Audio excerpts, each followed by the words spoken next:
L'air était lourd, chargé de l'odeur de la vase et du jasmin. Maya, le front plissé par la détermination, se tenait au bord de l'eau. Sa petite Leila, blottie sur son dos, gazouillait doucement. Le fleuve, ruban scintillant sous le soleil d'or, était porteur d'une promesse, la subsistance, un avenir. Le village de Maya, niché au cœur de terres arides, n'avait reçu que peu de pluie. Les champs étaient stériles et la faim tenaillait les ventres. Du poisson. Le fleuve regorgeait de poissons gras et luisants. Maya les avait vus bondir, avait entendu les anciens raconter le temps de l'abondance. Mais la pêche était une affaire d'hommes, disait-il. Les femmes s'occupèrent du foyer, des enfants. Maya, le cœur lourd de l'amour maternel, refusait de l'accepter.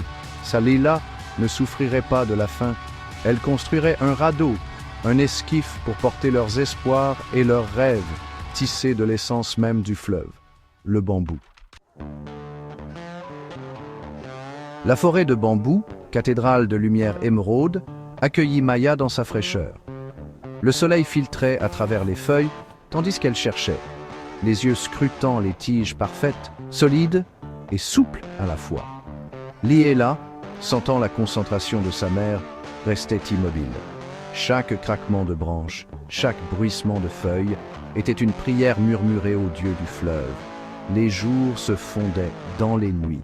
Les mains de Maya, calleuses mais douces, travaillaient sans relâche, décaper, fendre, tisser.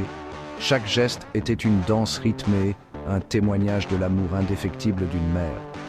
Lila, ses petits doigts enroulés autour de la tresse de Maya, observait avec de grands yeux curieux. La forêt, animée par les échos de leur labeur, était témoin de leur résilience. Le radeau, témoignage de l'esprit inébranlable de Maya, commençait à prendre forme. Ce fut d'abord un murmure, un fragile squelette de côte de bambou relié par des lianes. Lentement, il se transforma en une symphonie de nœuds et de courbes, chaque pièce faisant écho au rythme du fleuve. Maya chantait doucement en travaillant, d'anciennes berceuses transmises de génération en génération, sa voix apaisant le bruissement des feuilles. Lila, devenue une complice rieuse, rampait autour du radeau grandissant, ses petites mains tapotant le bambou lisse.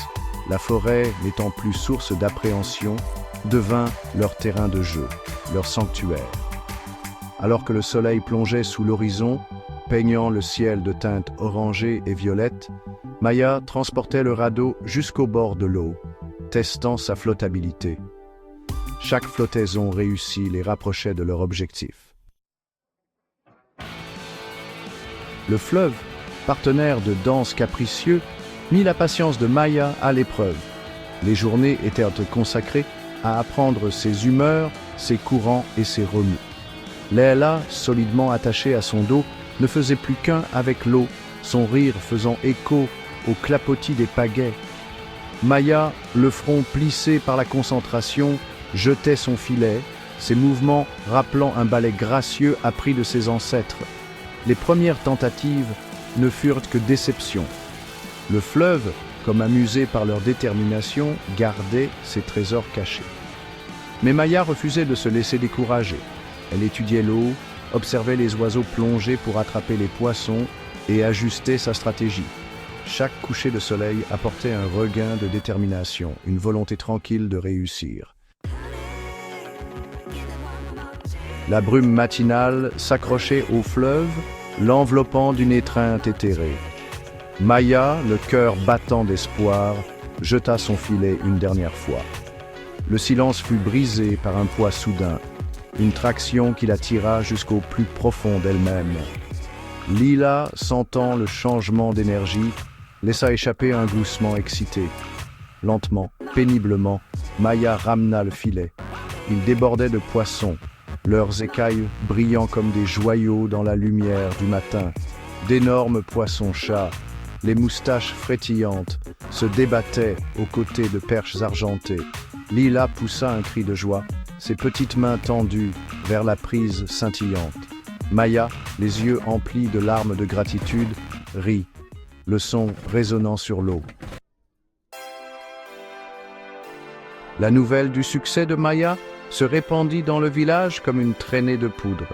Elle n'était plus seulement une veuve une mère célibataire, elle était Maya, la tisseuse du fleuve, celle qui avait osé défier la tradition et avait triomphé.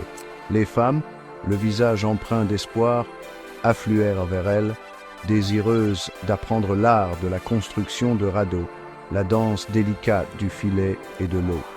Maya, le cœur débordant de gratitude, partagea ses connaissances avec générosité. Elle leur apprit à lire les humeurs du fleuve, à respecter sa puissance tout en exploitant ses richesses.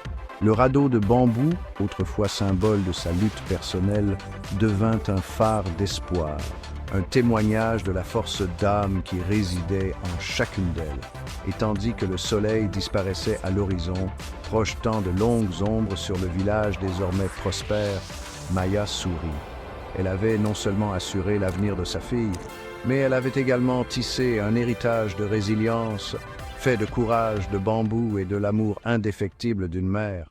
Le soleil couchant dorait la rivière tranquille. Maya et sa fille Léla pêchèrent sur leur radeau en bambou. Ce radeau, symbole de résilience et d'espoir, glissait gracieusement sur l'eau. À chaque lancer de leur filet artisanal, elles travaillaient en harmonie, leurs mouvements précis et patients comme une danse. La rivière, autrefois un adversaire redoutable, offrait maintenant ses richesses. Poissons, chats et carpes argentées, symboles de subsistance et de prospérité, étaient capturés avec habileté et soin. Les yeux de Maya brillaient de fierté en regardant Lila, ses petites mains maniant le filet avec dextérité, reproduisant les gestes appris de sa mère. Dans ce moment de calme, le cadeau de la rivière n'était pas seulement le poisson, c'était le lien entre la mère et la fille, renforcé par leur aventure commune. L'héritage de résilience, de courage et d'amour était maintenant tissé dans chaque brin de leur filet, chaque ondulation de l'eau, chaque battement de leur cœur. Puis, alors qu'elles retournaient vers la rive, leur radeau chargé des bienfaits de la rivière, le village se rassemblait pour les accueillir. Le cœur de Maya débordait de gratitude, sachant que l'avenir était prometteur, non seulement pour elle et Leila, mais pour tous ceux qui osaient rêver et persévérer. La rivière avait tenu sa promesse. Gap 3S. La rivière avait tenu sa promesse.